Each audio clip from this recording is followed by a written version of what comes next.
আসসালামু আলাইকুম।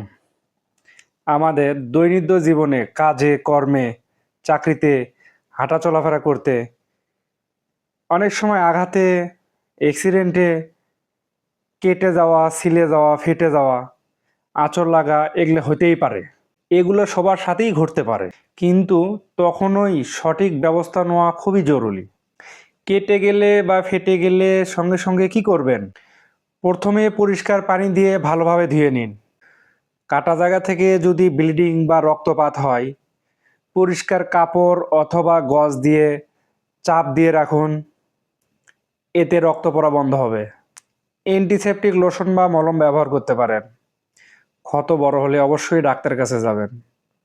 কাটা জায়গায় মাটি, হলুদ, পেস্ট, ছাই এসব ক্ষতর ওপর দেবেন না, এতে সংক্রমণ বা ইনফেকশন হইতে পারে।